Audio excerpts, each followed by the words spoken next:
Morning, guys. So it's about 6:30 here, and time to get stuff done. But a lot of you guys have asked me a question about this before, about planting carrots, and so I thought I'd do a video on it here real quick. Uh, just for the simple reason, carrots are a little more difficult crop to grow. Now, uh, I'll show you what I got going on here first. So this is where my radishes were, and radishes are all done for the year. So I cleaned up a good portion of the weeds in there. Don't worry about it. I'll explain in a second. And so now I'm going to get this bed ready for carrots. So the first thing I'm going to do is get a bunch of compost and spread compost over this and till it in. So let me get that done. We'll show you where we're going next. Okay, so got some compost, homemade stuff, spread it out over the garden, probably about 2 inches worth of it. I mean, obviously it's rough, so you're guessing, but 1 inch to 2 inches of it. And as you can tell, it's not completely finished. There's still a couple eggshells back there. There's some leaves that haven't gone through, but that's fine. That's all organic material. It's going to get turned in. It'll still break down in the ground, and it's going to give the worms something to feed on. So the next thing I got to do is add some fertilizer to this. And carrots being a root crop, they don't need the nitrogen like, oh, my tomatoes or my acorn squash or my onions or anything like that, okay? You want to be more concentrating on the potassium and the phosphorus, primarily the phosphorus, okay? Which best case scenario would be bone meal here, but I've used all my bone meal. So I'm going to use some Trifecta Plus from M.I. Gardner I've got left. If you see on the top, it's 5-10-4, so 5% nitrogen, 10% phosphorus, and 4% potassium. So it's got the good phosphorus that I need. So what I want to do now is spread that over liberally, and then I will till everything together here to a depth of probably near 12 inches. Okay, so now the soil's all prepped. And if you see, I had pulled back my ground cover there so I didn't rip it up with the tiller. So now I've put all that back. So you can see what I've got, probably about an 18-inch row for carrots, which is all I need, all right, which would be plenty, provided I get good germination. Now, I know what a lot of people are going to say. Oh, that soil's chunky or whatever. You know, you're supposed to have real fine soil. Sure, in a perfect world, I'd have a nice sandy soil that I could grow carrots in. I live in Tennessee. There isn't any sand around here, okay? So you make do with what you got. I've built up this soil for a couple of years. I'm able to get down a good 10 inches into it. I've added a whole bunch of organic material. Basically, this whole garden is organic material. But again, you know me. I'm not interested in growing the prettiest food, the blue ribbon food, whatever. I'm interested in growing food. I don't care if my carrot is crooked. I don't care if it's got 2 legs. I don't care if it's got a nose. Is it edible? That's what I'm doing.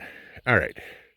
So next thing I'm going to do is make sure my soil is moist, not sopping wet or anything like that. I got to add a little bit of water to this. It's good moist, but I want a little bit moister. And then what I'm going to do is sprinkle my tomato seeds over the top. Yes, you could, or carrot seeds. Yes, you could use the seed tapes like I showed you, but with carrots, because you don't have the world's greatest germination rate, I find it easier to spread out carrots or spread out seeds and then thin as you go. Now, to give you an idea, this is what I'm planting, all right? Farmer's Almanac Tender Sweet. If you look in the bottom there, there's 3,000 seeds in here, okay? 1 pack, right? Just your normal size pack of carrot seeds.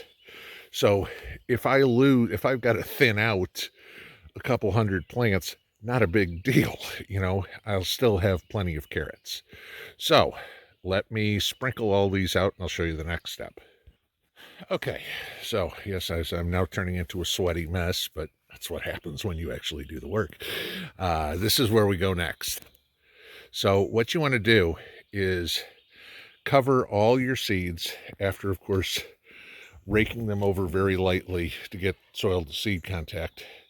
But cover all the seeds with some wood, just whatever scrap you've got around. I mean, it can be plywood. I had scrap wood here from building stuff that goes over. What you're trying to do is the moisture on the seed.